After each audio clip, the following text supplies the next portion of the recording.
And welcome back to the Constitutionals Podcast. I'm your host, Chad White. If you didn't know, this is the premier podcast for the website cpluscomedy.com. Like I just said, it's a website. Go there. Let's see how this is sounding. I don't know. I used the microphone earlier this week to record something for news time, and it was in a fashion. No, it was an interview. I recorded an interview. I did an interview with somebody who is an actor on the television show NCIS.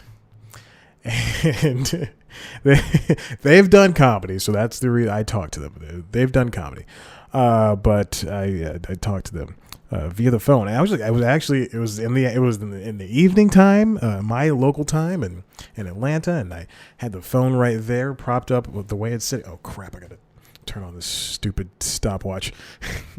Had the phone all propped up and everything. Had the microphone binaural. There's like different modes of this microphone. Anyway, I recorded the interview with this microphone. It was good. Sounds great. Lasted half an hour. Wonderful person. I can't wait to put that thing out. I got to type it up this weekend. I also have to type up the last interview I did from last week. So, but there's no rush on either of those. Hey, let's get. Oh wait, hold on. Before I get onto anything, today I was at work. I'm sitting there doing my work thing. And I'm looking at news articles, and I have an RSS feed that links up to a bunch of different websites. Obviously, anyway, and I have it organized. I'm a very organized person, so I went to the text. None of this matters. Anyway, Microsoft released a beta for enabled to hook up your Google Home, your Google Assistant, up to your Xbox, and it was 9:56 this morning when I was reading it, and I thought, man, if I wish I knew about this 2 hours ago before I came to work. It was, obviously now I'm home. First thing I did after making a bowl of cereal and watching the TV show Single Parents, now that it's back on ABC, I set that up, and it works. I can say, hey, blank, which is Google. I can say, hey, that. Turn on Xbox, and the Xbox will turn on, or I can pause it, or I can turn it off, and that's it. There's more you can do, but it's not worth it. You can say launch Netflix, launch Hulu. Well, you can't say launch Netflix because it didn't understand when I said that. I said launch Hulu, it worked. Launch YouTube, it worked. Regardless, I'm excited. It's just the beta. I don't really do betas, but I had to turn this on because I have so many Google Assistants in my home, and I have an Xbox, and this is what I wanted. It's so bad for this Xbox, so now I can do it. So there you go. There's that. Okay, let's move on. Let's get on to this thing that no one cares about but me. First up, VOX Media acquires New York Magazine. This happened sometime this week. This comes from the New York Times, written by Mark Tracy and Edmund Lee. I know Edmund Lee, not personally. What is this Lenovo Vantage? I don't care. I don't open up programs on here. VOX Media acquires a New York Magazine, chronicler of the highbrow and lowbrow. If you don't know what New York Mag is, I don't know how I would describe it. New York Mag is kind of, let's see. New York Mag, I don't want to, because I like the website. I don't read the magazine. I like the website. It's basically the same thing. New York Mag is what rich white hipsters, very important rich part, love to read. And that's it. New York Mag's a great website. I enjoy it. On Tuesday, VOX Media agreed to acquire New York Media, the company behind the biweekly print magazine and 5 popular online offshoots, in an all-stock transaction. Neither company would disclose the value of the deal. While consolidations in the media industry typically mean cutting costs at the expense of quality journalism, Vox in New York said their combination was something different. They are bringing together a much-decorated print magazine, websites, a podcast empire, and several streaming deals, television deals, the very model, they hope, of a modern media company. I think that they have everything that is needed for a successful new style media company. If you take on one hand, if you look at AT&T, which is drastically, it bought up Warner, and it's in $150 million worth of debt.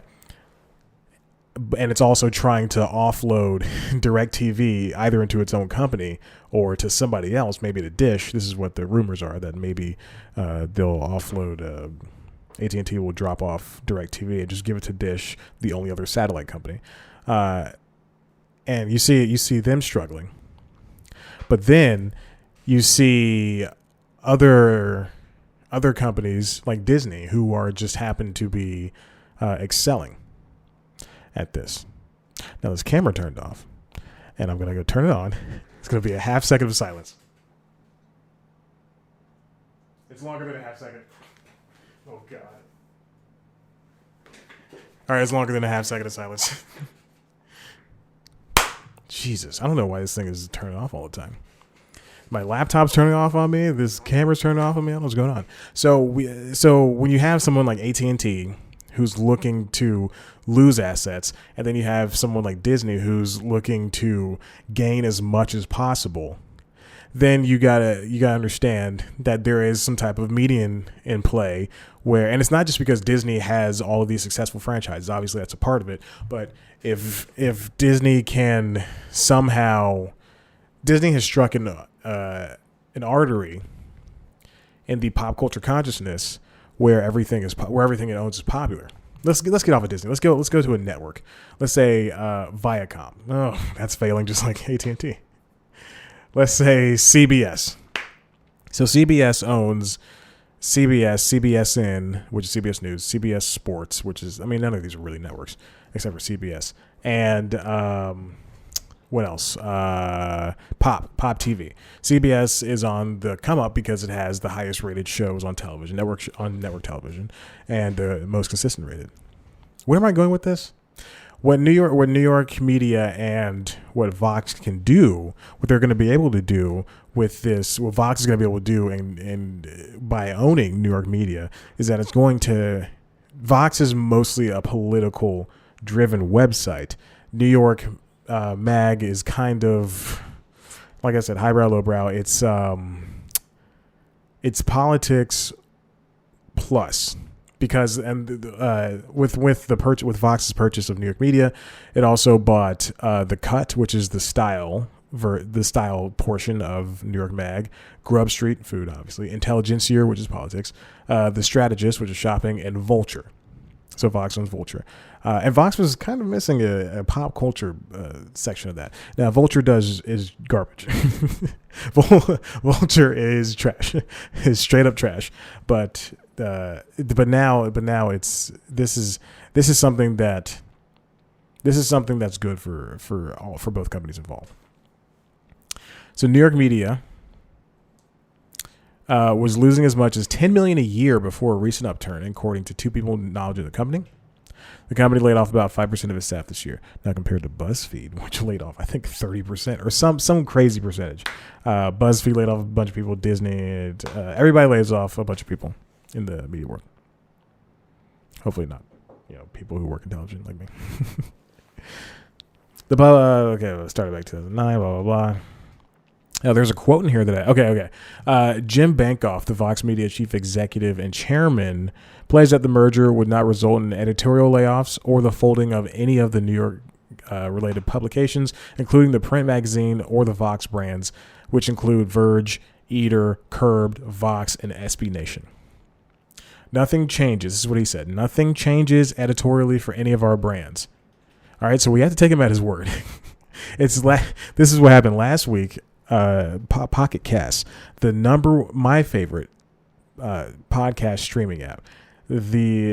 Last week they changed it. They announced that they said, "Hey, those normal features you like on Pocket Cast, guess what? You gotta pay a subscription for them, baby." And so for every year, it's gonna be like $10 a month. I think it's like $10 a month every year. Why I say every year, $10 a month, and you get the same things that you normally get with. I don't know. I'm putting my phone. Guys, it's on there. You get the same thing you normally get with Pocket Cast now, but you're not going to be paying for it. And then people are in uproar because you paid for the app, you paid for access on the web, paid for it on iOS and Android. So people like me, that's like $15 you paid already for $5 for each one of these versions of the app. And now they're going to charge you for stuff that you already paid for. And then in like a day, Pocket Cast said, you know what? We're not going to do that. So hopefully this guy is not lying and saying that my mouth is just like I'm kissing the microphone at this point.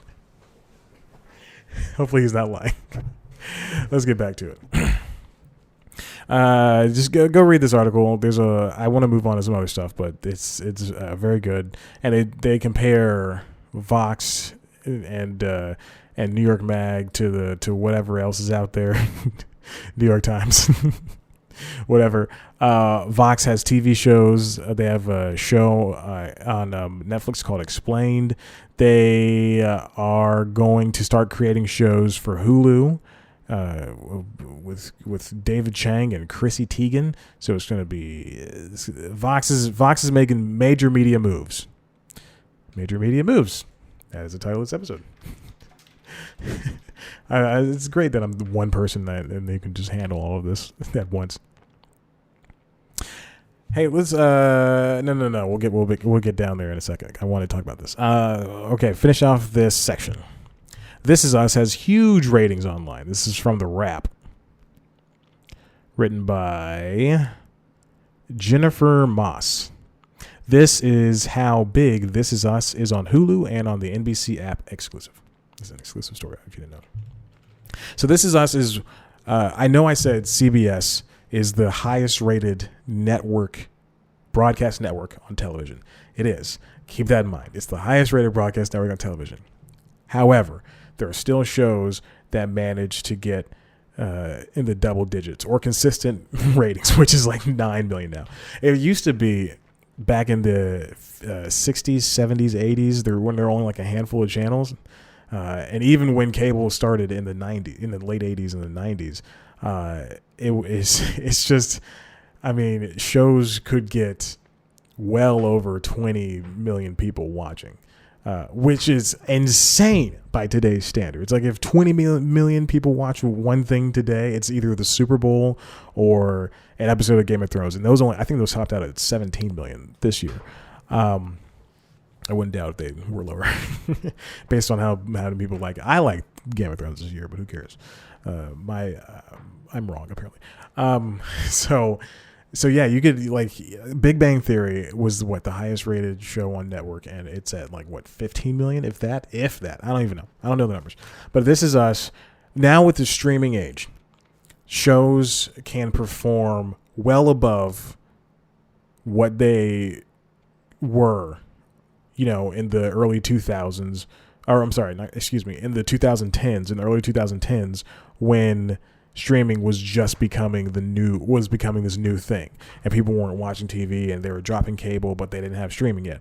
But now with this world of TV antennas and streaming and apps and online cable like Hulu with live TV and YouTube TV and Sling and PlayStation View, I'm going to keep naming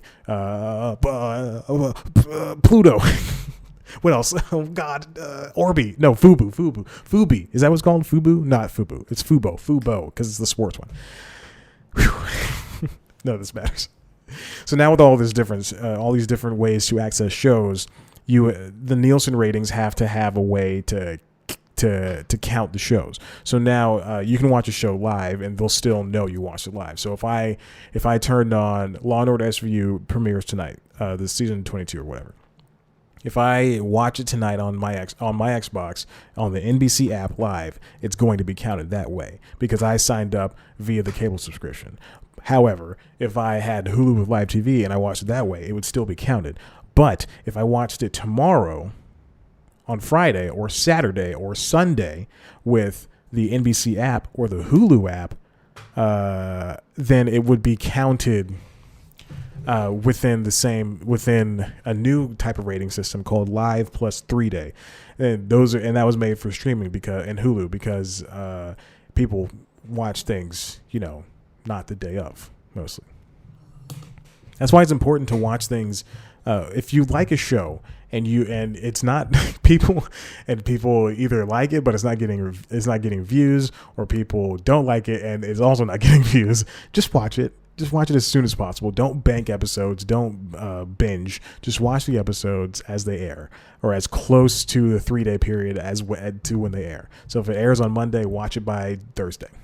and then you'll be fine, because that's how these networks are just insane about ratings, and that, as they should be, truly. It might be a surprise just how much the NBC family drama grows when counting streams on Hulu and the NBC app, which is 42% in the advertiser-coveted adults 18 to 49 demographic and 20% in total viewers, according to data provided by NBC to the Wrap exclusively. Oh, brag. The third season of This Is Us averaged a 3.8 rating. I'll explain these numbers in a second. 3.8 rating in the key 18 to 49 range, according to Live plus 7-day Nielsen data. Wow, they're doing 7 days. Okay. I guess that's smart. I guess doing 7 days would be better.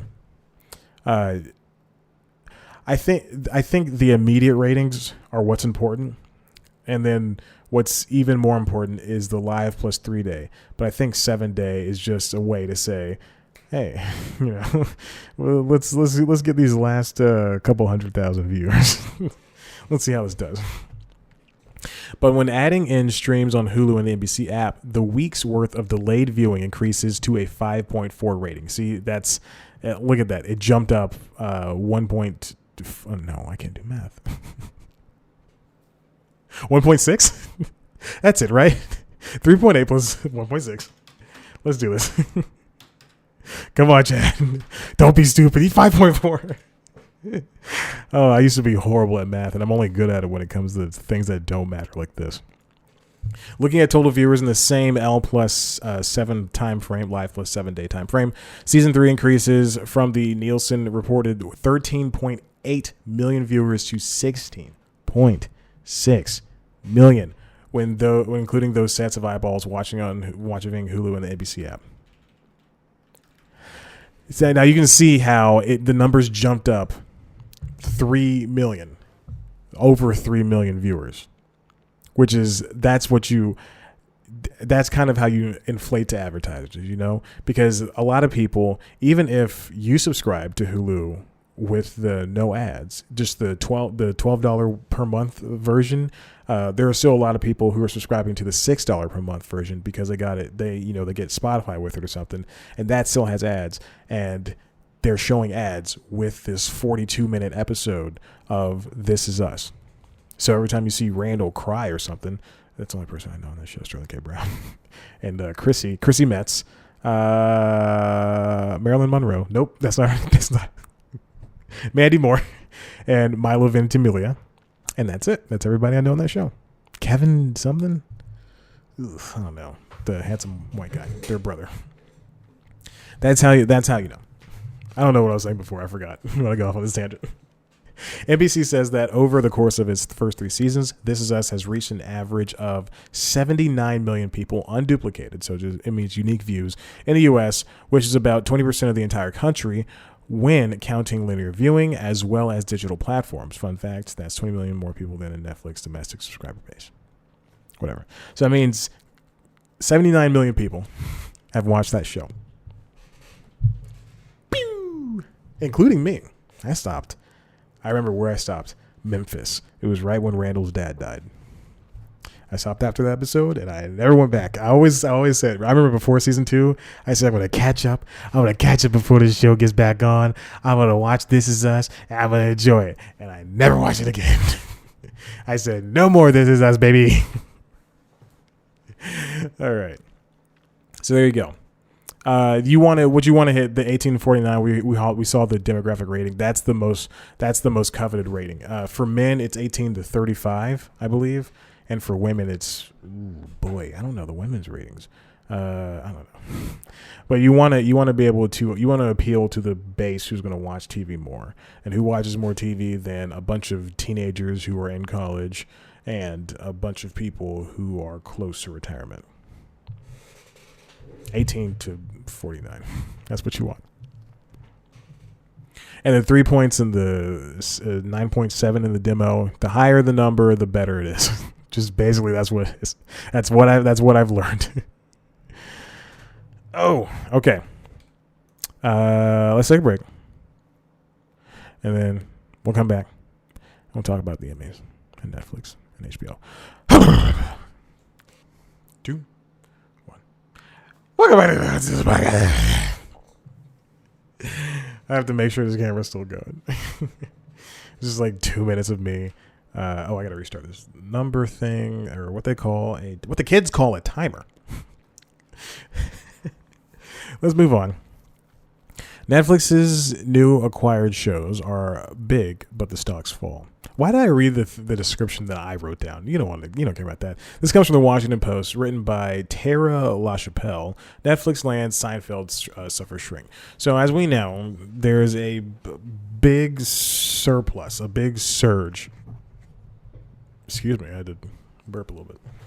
There's a big surge to purchase old sitcoms that are in syndication and be the only streaming service to be able to show that sitcom. Now, it's important. The show has to be in syndication. It's very important, which means it reaches over 100 episodes. And it has to be popular. I mean, the rest of that, nothing of what I said matters. It has to be ultra popular. So you'll notice shows like Cheers, Parks and Rec, The Office, Seinfeld, all the Friends, all these different shows, again, selling for triple-digit millions to Netflix, Hulu, Amazon, Amazon's not mine, to Netflix and Hulu. It's funny how the most cash-rich streaming service does not even attempt to buy shows. Like if Jeff Bezos himself wanted to buy streaming rights to Seinfeld, like he could do it. He could just buy it outright. He has the money. Anyway, why don't you do that? Okay. So Friends is staying on Netflix for I think one more year. Yeah, one more year until next summer, I believe, or next spring or summer, until it moves to Warner Media's HBO Max streaming service. Seinfeld is leaving Hulu after being on there since I was in college. So it's probably been like 6 years, right? So after being on Hulu for 6 years, it's moving to Netflix. The Office is moving to Peacock. Parks and Rec will eventually move to Peacock. 30 Rock's going to be on Peacock. This is so stupid. But it's also important to know that even with this surge to buy these shows, and I'll use the word that the Washington Post used, Miss LaChapelle used. She's also worked. This is from Bloomberg too, so it's a Bloomberg opinion piece on the Washington Post. Is Washington Post on Bloomberg? Doesn't matter. Even with all this stuff, what was I saying? Oh God, this is so sad. I keep forgetting things. It's funny. I don't do drugs, and I haven't hit my head in truly years. So I don't know what the heck's going on. My brain. Maybe I'm dying. Maybe it's from football for 2008 to 2011. Maybe I'm slowly dying. It's not CTE, but maybe I'm dying. Because I have hit my head outside of football. It's crazy how much I've done it. Like Homer Simpson. Okay. Netflix has suffered a 5-day losing streak. Now that their stocks have been in the red for a little bit. And people are smelling blood in the water. Because we have 15 new streaming services coming in. We got Apple TV Plus, Disney Plus, Hulu, and then that's going to be bundled with Hulu and ESPN Plus. Then we got Warner Media coming out with HBO Max. We got Peacock coming out, and then that's it. Netflix faces a twofold challenge, Ms. LaChapelle writes. There's a threat of losing customers to these new services because there's people just don't want to have multiple things, and I'll get to that in a second. As well as the need to keep spending on content to prevent that from happening. I'm going to say this one more time. I've said this 1,000 times. Netflix needs to just stop caring about what shows they need to acquire and just start producing their own stuff and just don't worry about if I was Ted Sarandos, I would be eking that out. It's that coming with the Friends thing. I would just be pushing out. Someone would be like, "Hey, let's pick up, I don't know, episodes of Oh, crap. I don't know these things. What's on The Loud House? Let's pick up The Loud House from Nickelodeon. And then if I was Ted Sarandos, I would go, no. We'll make our own version. Even though the Loud House movie is going to air on Netflix. Why do I know this stuff? Anyway. Well, in terms of the Seinfeld deal weren't disclosed, the price tag reportedly exceeded the $500 million that Comcast, NBC Universal paid for a similar transaction involving The Office. AT&T's Warner Media also struck a $425 million deal to stream Friends reruns, which will disappear from Netflix in 2020. Those are hefty terms for shows that haven't aired fresh episodes in quite some time, 21 years since the last episode of Seinfeld. Jeff Wolodarzak, an analyst for the Pivotal Research Group, sees Netflix's annual cash outlay for content climbing to $35 billion by 2025. Jesus crap. Keep in mind that the junk-rated borrower burned through $3 billion of cash in the past 12 months and has more than $18 billion of content obligations. Netflix is also valued at an eye-popping 28 times EBITDA, more than double where its closest peers trade. It's about to go up against companies with deeper pockets and rich TV and film libraries. They have a little chart showing the streaming wars in action. Netflix shares are already beginning to feel the heat from Disney and other companies gunning for subscriber base. Charter, why is Charter at 47%? Anyway, streaming wars are going to continue going.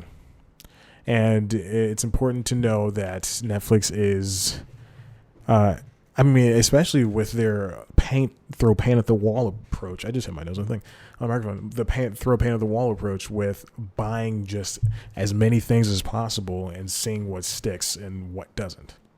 Because now, it's funny because they have shows like Flake, starring Will Arnett, which never did well, but it has 2 seasons up there. But now that just lives up there, and it's been canceled. But it's never been formally canceled. But it's been canceled, and no one's watched it because who cares? And then I noticed this a couple of days ago. I was scrolling through Netflix on my phone, and a show that I wanted to see. I think it was Altered Carbon. A show I wanted to see. Let's say Altered Carbon that came out a year ago or a year and a half ago. It wasn't. I didn't even have my list, but I knew I wanted to see it. But I'd forgotten about it because so many different things come out every single week. So now I had to add it to the list just to remember it. You better remember it now. But that kind of ties in with the next story, the final story, written by John Coblin and Nicole Sperling of the New York Times. As HBO celebrates a big night, questions about its future looms. So HBO won 34 Emmys on Emmy night. 34. That's more than Netflix. That's more than Amazon. But Amazon did win giant Emmys, such as Fleabag winning Best Comedy, which is great because I love Fleabag. So now HBO, this article is basically saying that HBO's biggest shows, Game of Thrones and Veep, are both out there, or big heavy hitters. I wouldn't say Veep was a big show because Succession's a huge show. And, I've never seen anything negative about Succession. And I love Succession. It's such a great show. I love it. I listen to the theme song 4 times a day, but still. So Game of Thrones is gone. Veep is gone. And the Game of Thrones guys, David Benioff and Dan Weiss, signed a 9-figure deal with Netflix just last month. Warner Media, HBO Max, is going to be $15, which is more than what Apple and Disney Plus will cost, and it's more than Hulu, and it's currently tied with Netflix for price. But HBO Max is going to be different from HBO Now and HBO Go. Isn't that insane? Isn't that insane that they're going to have... This is AT&T's problem. They're splitting their base. Because they have AT&T Cable, DirecTV. I'm sorry, Uverse. So you have AT&T Uverse, DirecTV Now, which is their streaming thing, HBO Now / HBO Go, which is how you tie your cable, and HBO Max. Just make HBO Now and HBO Go HBO Max. God, this is so stupid. Oh, this is so frustrating. Then they talk about parties and stuff like that. And yeah, I don't know why I pulled this up. Because this talks about parties. And it just says what HBO is offering. Okay, so there's just a bunch of mess. It's what they describe as messiness at AT&T. It kind of it's kind of, I can feel the hurt coming from the confusion that the AT&T buyout has caused for Warner. On one hand, it does offer them kind of a stability, because I don't think Time Warner would have done a streaming service. But on the other hand, it's ridiculous how stupid this is turning out to be. This is so dumb. There's going to be a point where this all just kind of falls apart for AT&T. And I'm not just saying streaming service, just for AT&T, period. Because I was listening to, I think it was the Washington Post Reports. I think it was Washington Post Reports, which is not the title of the podcast. It's called Post Reports. I was listening to Post Reports, or either that or it was Up First. Both podcasts from NPR and Washington Post, respectively, or Washington Post and NPR, respectively.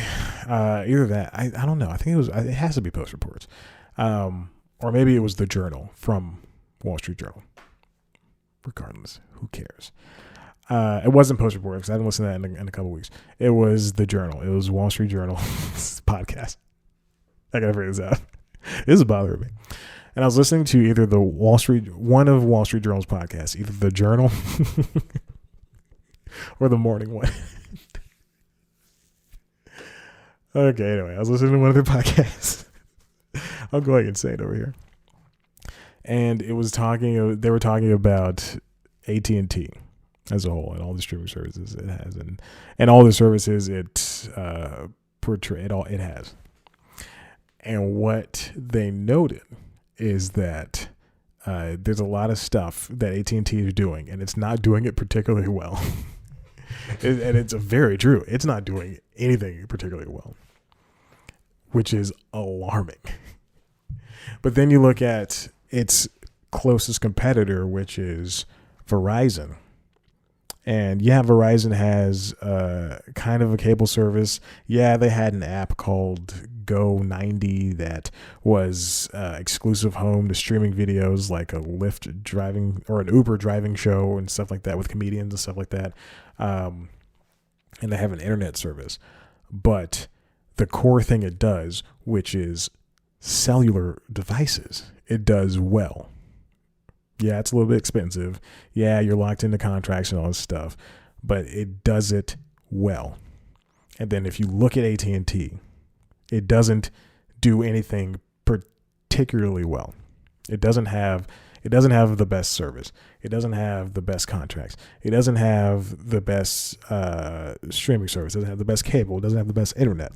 There's just so many things, so many factors that go into making a good company, and AT&T is not able to hit any of that. And that's what happens. I mean, that's what happens when they reach their hands into too many pots, and now they have $149 million in debt, worth of debt. Excuse me, and it's and they have to figure out, okay, well, we got to play catch up to Verizon. We got to play catch up to Netflix. We got to fend off Disney and Apple, because they're also have streaming services. So AT&T should have really thought this through, opening up all those different streaming services and cable providers. But we'll see. And then the last thing I want to talk about is so the Emmys were this past weekend, and there were a lot of winners, a lot of losers. It's a lot of difficult stuff. And but the ratings were down 32 to 33%.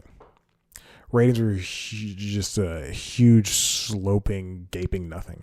And I think it was like 14 million people. Don't quote me on that, but it was down 33%. Same age as our Lord when he was crucified on that cross.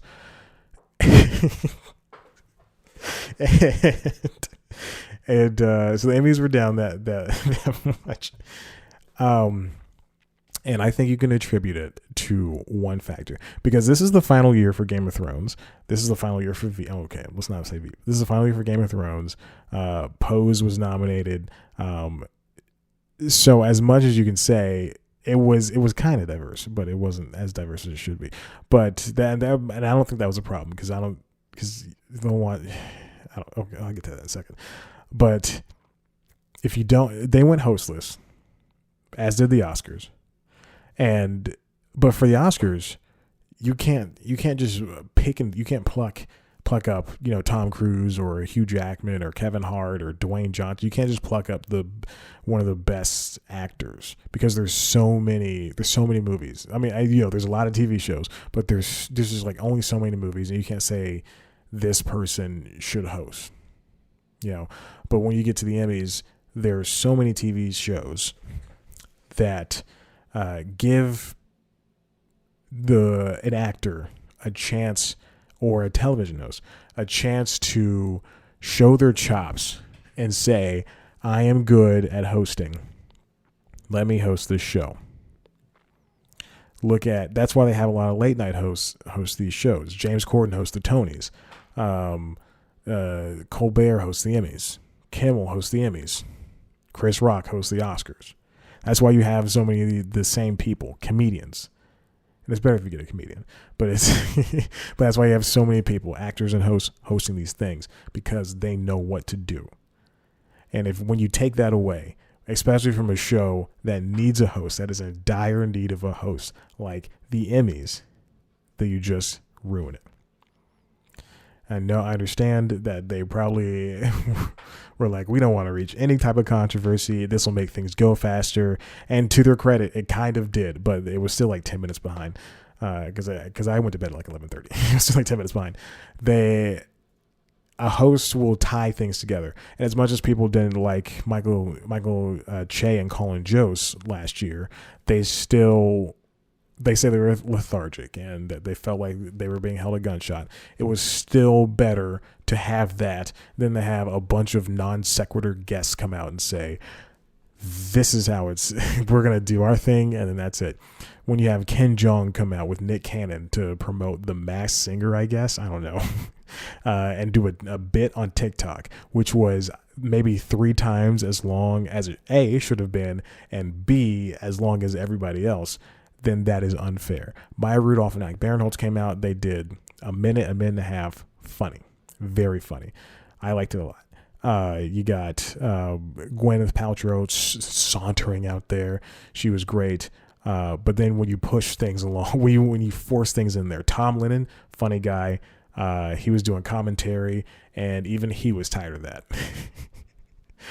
So, I don't know. Maybe think these things through. That's why I want to put my hat into the ring. If I could host the mother-loving Emmys, oh my God. And like, just get somebody from the outside. It'd be funny. People would be like, who is this guy? And I can take the shots at people. I'll take the shots at Bob Iger. I'll take the shots at AT&T. Now, with all that being said, let's get to the diversity.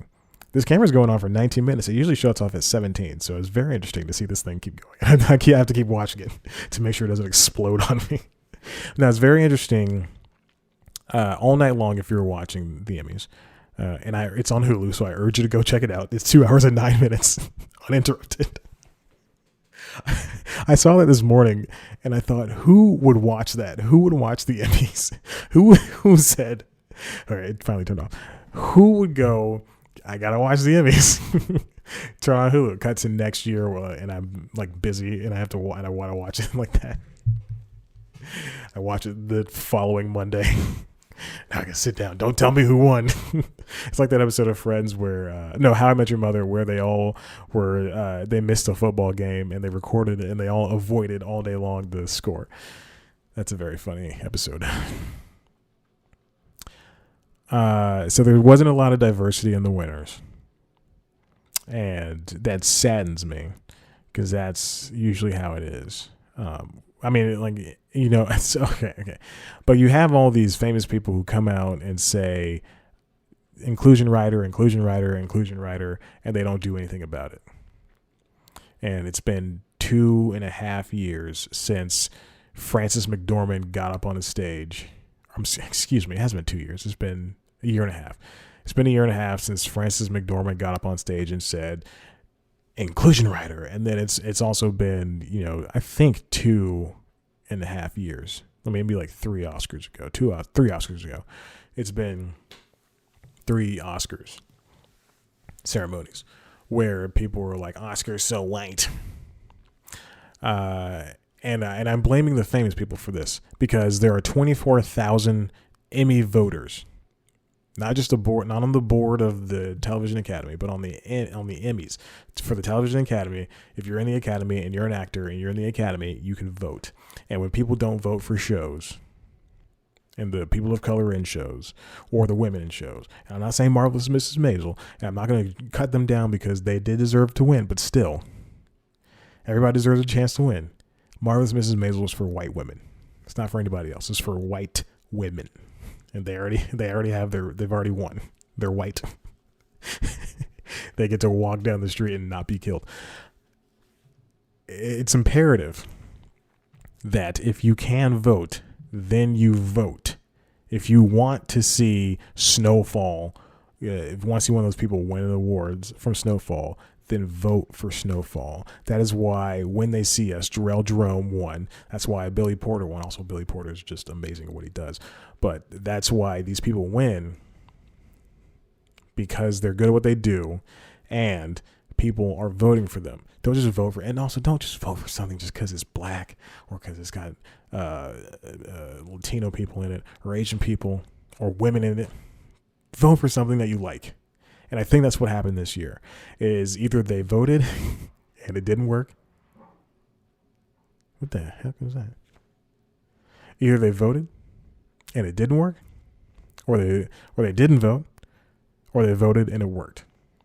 And they voted for just When They See Us and Pose, for the trans community, for the queer community, and for the black community.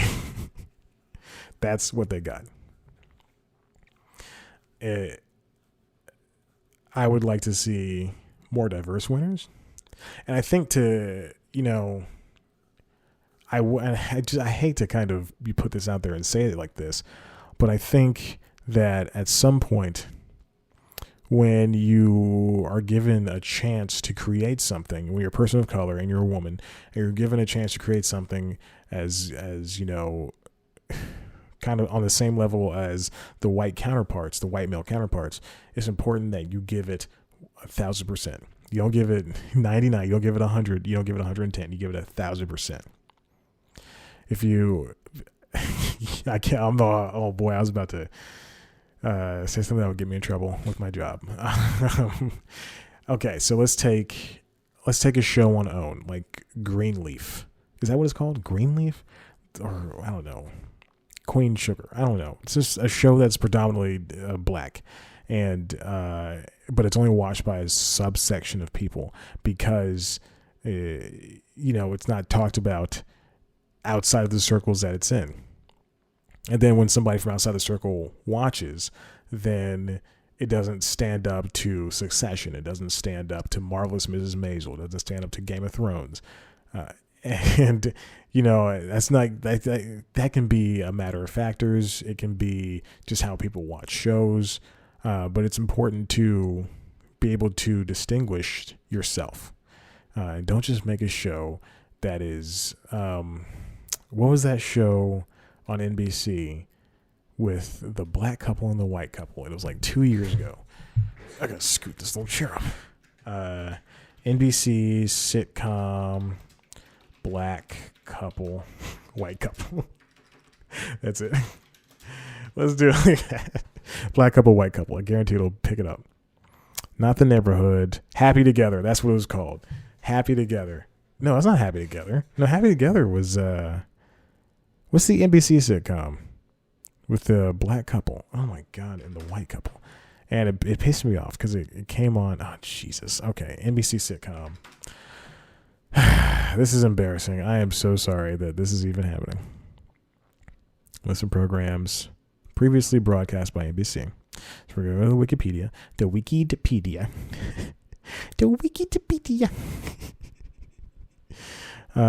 Jesus. Oh my God. Look at all these shows. Fresh Prince, Get Smart, The Good Life. There was a sitcom. I just scrolled past everything. And I swear this will mean something as soon as the Tracy Morgan Show. I watched that show. I used to think that was such a funny show. I bet it does not stand up the test of time. What is this show called? Maybe I should just type in like 2017. Is it Perfect Couples? No, that's Olivia Munn in that show.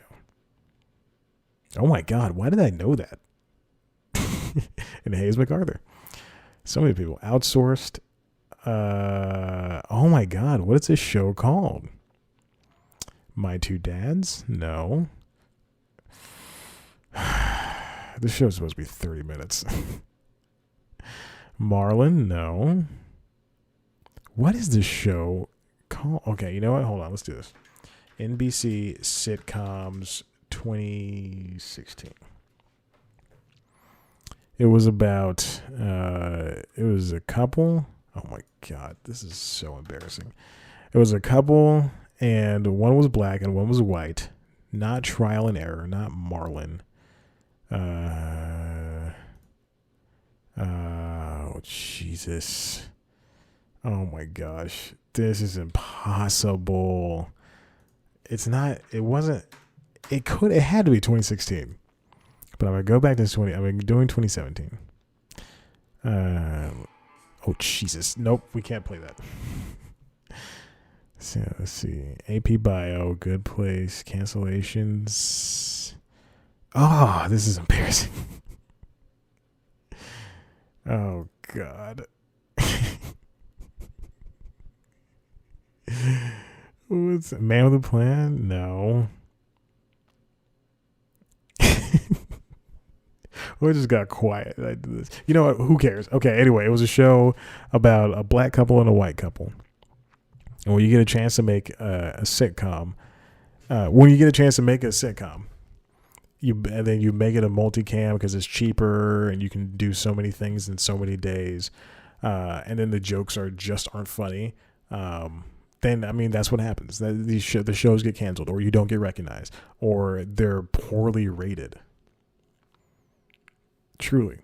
I mean, you don't just put people of color in it and then write a third of a script and then go, that is it. We are done. Because that doesn't make sense. Because that doesn't make anybody else look good. Like, don't you want to do the best gosh darn show that you can possibly do? Because that's what I would want to do. That's what I want to do. Not would want to do. That's what I want to do. Truth be told, that's what it's called.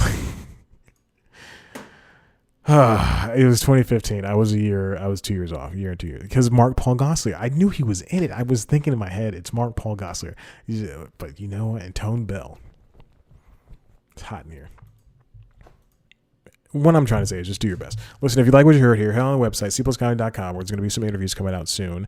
And, yeah. One from a woman who stars on NCIS, and another from another comedian who I've talked to before. Both phone interviews, both wonderful. Hopefully, I got some more coming up. And follow us. No. If you want to see a video version of this podcast, and God, I please pray you do.